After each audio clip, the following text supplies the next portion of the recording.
responsible for it.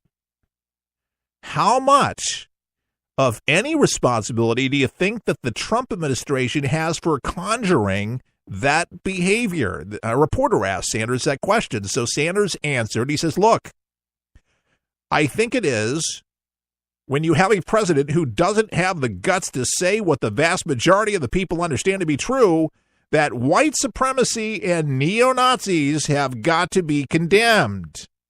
He can't even do that. The message he is sending out to racists and neo-Nazis all over the country is it's okay. In fact, you heard some language to that. That's why I played the speech, by the way. The president hasn't condemned us. Why don't we do more rallies? Why don't we spread the word of white supremacy and racism and neo-Nazism? So do I think that the president bears some responsibility for that? Absolutely, yes. Yeah, he was the one that orchestrated the whole thing and had this deranged guy from Ohio mow down this innocent lady and brought the chopper down, of course, and then all the folks that were injured, unfortunately. And Trump did all of that. He's to blame for it. Let's just blame the president for it. Let's just heap on one more thing. So Donald Trump, here's his second speech yesterday. You heard it if you listened to For the People yesterday, but let's hear it again in full context, unedited. And here he is. But based on the events that took place over the weekend in Charlottesville, Virginia, I would like to provide the nation with an update on the ongoing federal response to the horrific attack and violence that was witnessed by everyone. I just met with FBI Director Christopher Wray and Attorney General Jeff Sessions. The Department of Justice has opened a civil rights investigation into the deadly car attack that killed one innocent American and wounded 20 others. To anyone who acted criminally in this weekend's racist violence, you will be held fully accountable. Justice will be delivered. As I said on Saturday, we condemn in the strongest possible terms this egregious display of hatred, bigotry, and violence. It has no place in America. And as I have said many times before, no matter the color of our skin, we all live under the same laws.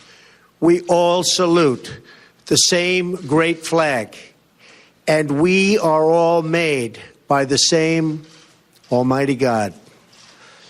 We must love each other, show affection for each other, and unite together in condemnation of hatred, bigotry, and violence. We must rediscover the bonds of love and loyalty that bring us together as Americans. Racism is evil, and those who cause violence in its name are criminals and thugs, including the KKK, neo-Nazis, white supremacists, and other hate groups that are repugnant to everything we hold dear as Americans. We are a nation founded on the truth that all of us are created equal. We are equal in the eyes of our Creator. We are equal under the law, and we are equal under our Constitution. Those who spread violence in the name of bigotry strike at the very core of America. 2 days ago, a young American woman, Heather Heyer, was tragically killed.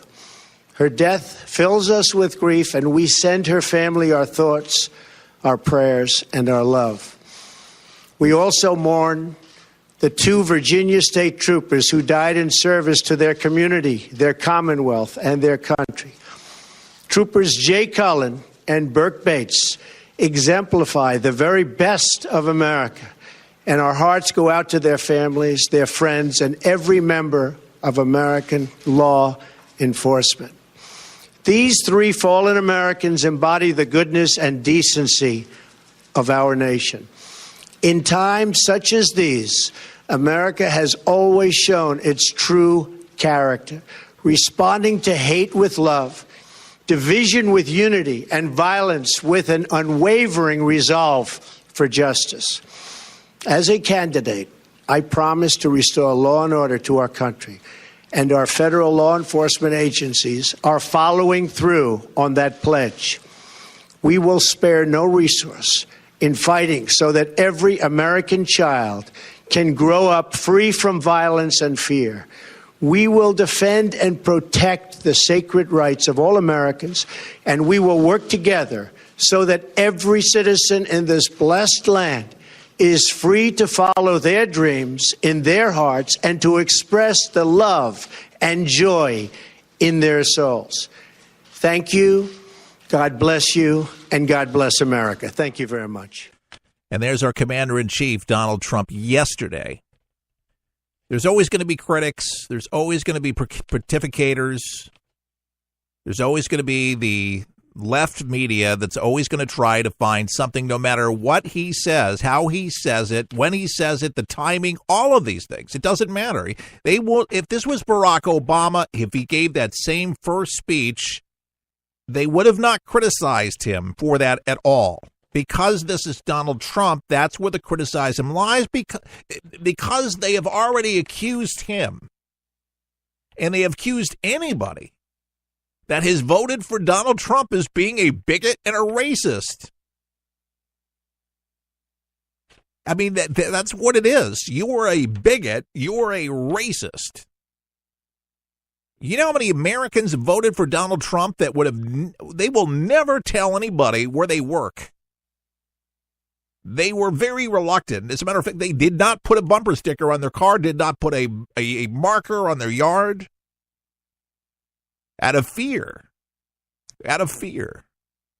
You notice the difference between Barack Hussein Obama, black, African American, and we have Donald Trump,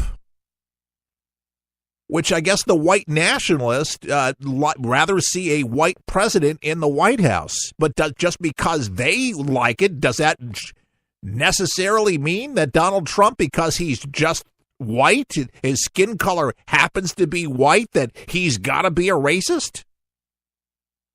I mean, it's just lunacy. And it's ignorance. And it fires ignorant people up in our country. And this has emboldened a lot of folks out there that will rally again. There's a neo-Confederate group that's asked that the state of Virginia for permission to rally at a monument to Confederate General Robert E. Lee in Richmond on September 16th, and other events are likely. There's going to be more events around our country. There's going to be more of this. And what we did learn, and what I alluded to on this program, it's just common sense, is that the police simply, and it's very apparent now, we're not ready for this crowd to turn.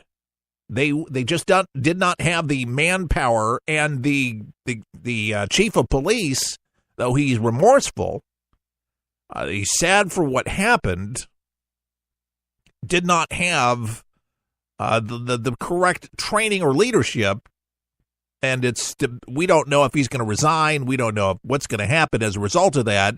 But there was a lot of fault with government of Charlottesville on how they handled the demonstrators. See, in large cities, when things like this happen, and they know that there's a power keg, they separate the groups. This was a power keg. A lot of the experts, that's what they say, just looking back and analyzing it, looking at it. There's a lot of questions, but there's a lot of apparent answers already. But moving forward, and I've said this again, I feel like a broken record because I say this, but, a lot of people don't follow the show daily. Some do, and they don't miss it, and they understand it, but I do say it,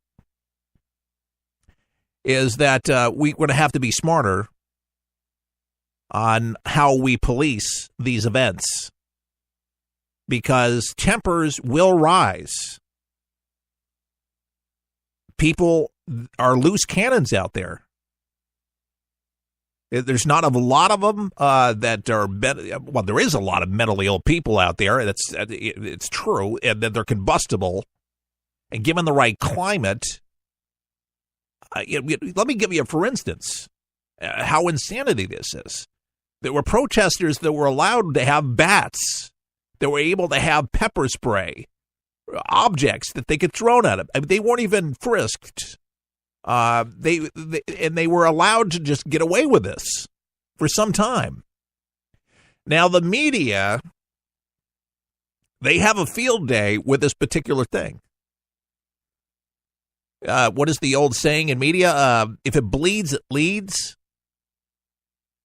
Well, there was, clash on both sides where there was a trampling of someone's sign in the middle and people were getting beat. Somebody was bloody. Well, they were putting this thing in a loop for minutes at a time. And you would just think that was all that was going on 24 hours a day. That's not what was happening. But a lot of people think that may have stoked a lot of people, too, because they saw this brought more people out, fueled more of the flames. It's amazing when the riffraff come out and what the riffraff will do. I've seen this repeatedly in our country. Remember the St. Petersburg riots? In St. Petersburg, people would just come out and just act like animals. I mean, and people will come out and it'll attract that element of people that just, somebody innocent could get his butt kicked, his skeleton kicked in, and people will sit there around it and just watch and egg him on and have no idea what that person did wrong. And folks, there's a lot of people out there that did go out and demonstrate and didn't do anything wrong. And a lot of people were very saddened as to what happened that day. And some, I'm sure, regretted for actually even being there, hoping that they didn't provoke one side or the other from to violence. There's a lot of peaceful people that protest in our country. Doesn't mean that they're evil. It means that they have an opinion. It may be differing than maybe my opinion. But I believe if we have more dialogue and conversation, I think there would be a whole lot more understanding about these things. And that's why I think talk radio is so important. Because people start talking about the issues with each other. Because, like I say, we all have our water coolers. And we all have our discussions. Some of you could actually be talk show hosts. You're very good. But you have meaningful, intelligent conversations. That's the kind of conversations we like to have on a daily basis here at For the People. And by the way, proud to say listener supported For the People. Listener supported For the People. And it's been that way for years. And we'll continue doing so. We appreciate your support. By the way, speaking of that, you can become a monthly supporter right online at forthepeopleshow.com and on our front page at forthepeopleshow.com. You can make a donation there. You become a monthly subscriber. There's an option bar where you can decide the denominator, whether it's $1 a month, $5, $50, $25, whatever you can do. And you can cancel at any time. Or you can just give a one-time donation, but that keeps us on the air. And we appreciate that. But meaningful dialogue, not grandstanding. There's nothing of the sort happening here. It's just looking at what you see, what you hear, trying to make some sense out of some of these things. And some of it's senseless. And some of it's very difficult. These are not easy things. They're not easy things. And it's amazing that everybody tries to put these things in the hands and throws it back at the president as if he is the one that can handle all these things like he's some kind of minister of the gospel. Even Franklin Graham said the guy is not. Jerry Falwell said this guy, we're not electing a minister, though we should pray for him. But he is to offer the words that can settle it down, because we don't want to exacerbate this all over the country where we have civil unrest in all our cities. But, folks, there are people. And a lot of these groups, James Alex Fields Jr., A young man who was said to idolize Adolf Hitler in Nazi Germany in high school was charged with killing a woman by